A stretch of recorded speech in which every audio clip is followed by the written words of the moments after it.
Muy buenos días, bienvenido a este espacio y continuaremos con el ciclo que te estábamos tratando, que es el ciclo de diabetes mellitus.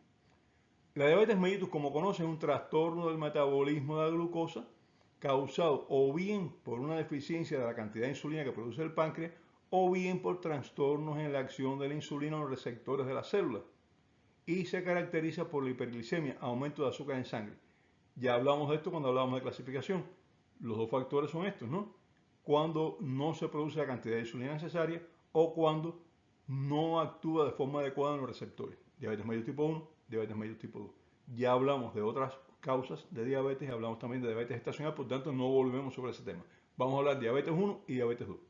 Creo que es importante para conocer y comprender los mecanismos de producción de los síntomas y complicaciones de la diabetes, comenzar con una exposición del metabolismo normal de los hidratos de carbono, carbohidratos.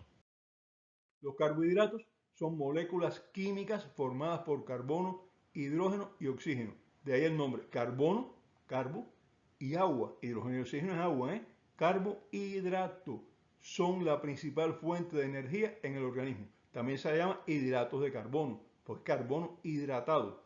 Cualquiera de las dos formas es válida, ¿eh? Se dividen en simples y complejos. Los simples tienen una o dos moléculas de azúcar nada más. Si tienen una molécula se llaman monosacáridos. Si tienen dos son los llamados disacáridos. Dos, sacáridos, azúcar. Los monosacáridos formados por solo una molécula de azúcar incluyen la glucosa. Para nosotros es más importante. La galactosa y la fructosa. Y además la ribosa y su derivado, la desoxirribosa. Ahora, la ribosa y la desoxirribosa son los azúcares que se emplean para la formación de los ácidos nucleicos y que le dan nombre a esto. La ribosa para el ácido ribonucleico RNA y la desoxirribosa para el ácido desoxirribonucleico DNA. Pero ninguna de las dos, ni ribosa ni desoxirribosa, se utiliza para producir energía y no tienen nada que ver con la insulina ni con la diabetes. Bueno, al menos directamente. Además están otros, como está la silosa, como está el ácido ciálico y otros más, pero que no son de interés para, por lo menos ahora no son de interés para la diabetes, para este ciclo no son de interés. De los monosacáridos nos interesan tres: la glucosa, la galactosa y la fructosa, porque ellos se unen y forman los disacáridos que se ingieren con la dieta y que son digeridos en el duodeno, se descomponen en el duodeno por unas enzimas que existen en azúcares básicos. Los disacáridos se dividen en estos tres azúcares básicos: glucosa, galactosa y fructosa. ¿Dónde? En el duodeno. ¿Por qué? Por la acción de enzimas digestivas. Se absorben con rapidez porque son monosacáridos, son muy fáciles de absorber. Pasan rápidamente a la sangre. Ahora, los disacáridos naturales, ¿cuáles son? Los que están en la naturaleza, ¿eh? La sacarosa o azúcar de caña es el más utilizado en la actualidad. ¿Quién no le echa un poquitico de azúcar al café, a la leche o algo de eso? ¿Y quién forma la sacarosa o el azúcar de caña? Está formado por un átomo de glucosa, un monosacárido, y otro átomo de fructosa, que también es otro monosacárido. La lactosa, que es el azúcar que tiene la leche, que muchas personas tienen una intolerancia a la lactosa, no pueden tomar leche porque da diarrea. Otras personas tienen enfermedades de la piel secundarias derivadas de la lactosa de la leche, que hasta que no empiezan a tomar leche lactosada o eliminan la leche de la dieta no se les quita. Pues la lactosa está formada por un átomo de glucosa también con un átomo de galactosa. Y la maltosa, que es el otro disacárido que nos interesa, está compuesto de dos átomos de glucosa. Como ven, la glucosa está presente en todo, incluso en la maltosa es solo glucosa. La maltosa son dos átomos de glucosa. La digestión de los disacáridos la llevan a cabo tres enzimas. Son producidas en la mucosa duodenal. Por eso la digestión de los disacáridos se produce en la mucosa duodenal. Estas enzimas son la sacarasa, que va a digerir la sacarosa y a liberar una molécula de glucosa y una molécula de fructosa. La maltasa, que digiere a la maltosa y va a liberar dos moléculas de glucosa. Y la lactasa, que digiere el azúcar de la leche, que va a liberar una molécula de glucosa y una de galactosa. La deficiencia de esta enzima, la lactasa, ya lo dijimos, causa el síndrome de intolerancia a la leche. Ahora, se liberan estos monosacáridos. A partir de los disacáridos digeridos por estas tres enzimas, se liberan los monosacáridos. ¿Qué pasa con estos monosacáridos? Pasan a la sangre con gran rapidez, rápidamente. Ahora, no solo en estos disacáridos existe azúcar. También hablamos de que había carbohidratos complejos. Y estos carbohidratos complejos o polisacáridos, porque tienen muchas moléculas de azúcar, más de 10 átomos de azúcar, se digieren más lentamente.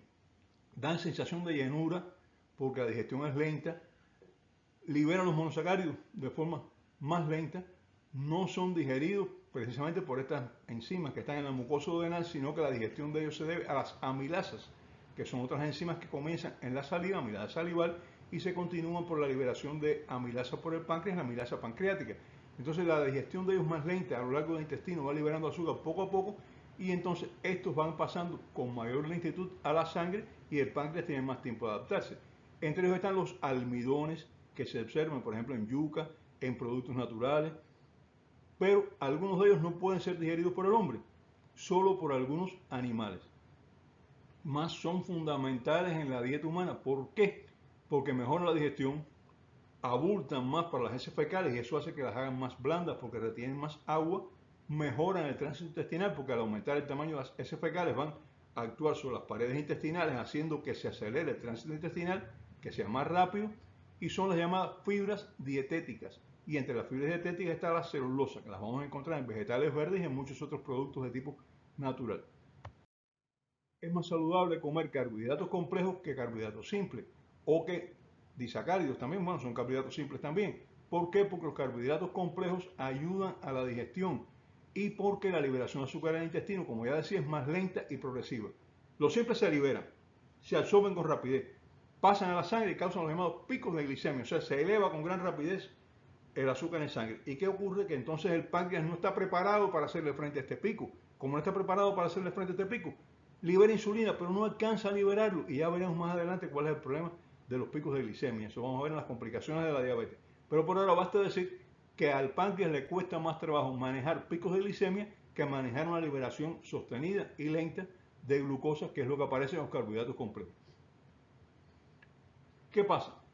Esto es uno de los problemas de los diabéticos, un problema a tratar en diabéticos. Y este problema, que es un problema de los diabéticos porque sube mucho el azúcar en sangre en un momento determinado y el páncreas no puede responder, es también un problema para los no diabéticos porque fuerza el páncreas a trabajar excesivamente durante el periodo digestivo por el abuso de los hidratos de carbono simples. En cambio, la liberación de glucosa de los carbohidratos complejos es lenta. El monosacárido más utilizado por todas las células del cuerpo es la glucosa. ¿Por qué? Su metabolismo es simple. Y a pesar de que genera la mitad de la energía por gramo de peso de los lípidos, usted coge aquí un gramo de lípido, un gramo de glucosa. Los lípidos producen mucha más energía, pero la glucosa es más fácil de metabolizar, más fácil de convertir en energía, más fácil de trabajar con ella. No así los lípidos. Los lípidos cuesta más trabajo, un proceso mucho más difícil. Y por eso es que el organismo prefiere utilizar glucosa para obtener energía que grasas. Existen tres fuentes de glucosa para el organismo. Tres. Primero, los carbohidratos de la alimentación. Segundo, la glucosa que libera el hígado a partir del glucógeno almacenado en hígado y músculo. Ya hablaremos de eso, es lo que se conoce como glucogenólisis. El glucógeno es la forma en que se deposita la glucosa que no se utiliza de inmediato. Se deposita en el hígado, glucógeno hepático, y en los músculos, glucógeno muscular también. Y ahí está la glucosa esperando a ser necesaria. Cuando sea necesaria se libera y es utilizada. Y también tenemos una tercera fuente, ya dijimos dos, carbohidratos de la dieta, la glucosa que no se utilizó, que fue almacenada en forma de glucógeno, y la tercera forma de obtener glucosa en el organismo es cuando se forma glucosa a partir de compuestos químicos que no son azúcar, aminoácidos, ácidos grasos, ácido láctico, ácido pirúvico, y todo esto es lo que se conoce con el nombre de neoglucogénesis. Neo, nuevo, gluco, azúcar, génesis, producción de azúcar nueva a partir de compuestos que no son azúcar. Ahora veremos qué pasa con el azúcar que llega al intestino y que es absorbida. Vamos a ver eso. Al ser liberada en el intestino, la glucosa es detectada por las células intestinales que en respuesta a este azúcar liberan unas hormonas que se llaman incretinas, que actúan en tres diferentes sitios. La incretina está utilizándose ya en el tratamiento de la diabetes, después hablaremos de eso. Actúan en las células alfa de los islotes de Langerhans. Alfa, no habíamos hablado de ella. Las células alfa son dos de los tipos de células funcionales. Son tres tipos de células funcionales, pero los que nos interesan ahora, la célula alfa no produce insulina, lo que produce es glucagón. Y el glucagón es un compuesto, una hormona de la que hablaremos después, Por tanto, las incretinas lo primero que hacen es decirle a la célula alfa, no liberes más glucagón, porque el glucagón aumenta el azúcar. El glucagón actúa en el hígado y hace que el hígado libere azúcar. Y entonces le dice, esa es una de las funciones del glucagón, le dice, no liberes más glucagón, para ahí. Actúan las células beta de los islotes de Langerhans. ¿Para qué? Para inducirles a producir insulina, liberar insulina. Todavía no ha aumentado el azúcar en sangre, pero las incretinas mandaron a producir insulina para tener previsto el aumento de azúcar en sangre que va a llegar después. Y actúan en el estómago. ¿Qué hacen en el estómago? Retratan el vaciamiento del estómago hacia el duodeno. Dice, aguanta un poquito ahí, no me liberes tanta comida ahora, porque esta comida tiene que ser digerida, la que está aquí, y el azúcar tiene que ir pasando poquito a poco la sangre. Entonces, es lo que hacen en el estómago. Estas tres acciones, disminución o parar la liberación de glucagón, aumentar la producción y liberación de insulina y disminuir el vaciamiento gástrico, tienen una tendencia. ¿Cuál es la tendencia? Disminuir la cantidad de azúcar en la sangre antes de que llegue la glucosa absorbida con la digestión ahora. Y esto sirve para regular los picos de elevación de glucosa de los que ya hablamos. Se han identificado dos incretinas, el péptido 1 parecido al glucagón, que es excretado por las células L del intestino, las mismas células del intestino, y el péptido inhibitorio gástrico, CHIP, también segregado por células del intestino, pero por las células K, no por las L. También se le llama a este último, al péptido inhibidor gástrico, se llama péptido insulinotropo dependiente de glucosa, porque es un péptido que va a aumentar la liberación de insulina dependiendo de la glucosa, pero no de la glucosa en sangre, de la glucosa en el intestino, la que va a ser absorbida. Las incretinas tienen una vida media muy corta, llegan, actúan rápidamente y desaparecen. ¿Por qué? Porque son degradadas por una enzima que se llama dipeptidilpeptidasa 4, DDP4. ¿Para qué es esto? Para que no siga aumentando la liberación de insulina por el páncreas, porque ya eso va a ir a otros mecanismos de regulación que no es el azúcar en el intestino. Si ellas siguieran actuando ahí en el páncreas, pues podría producirse hipoglicemia. Ellas actúan rápidamente.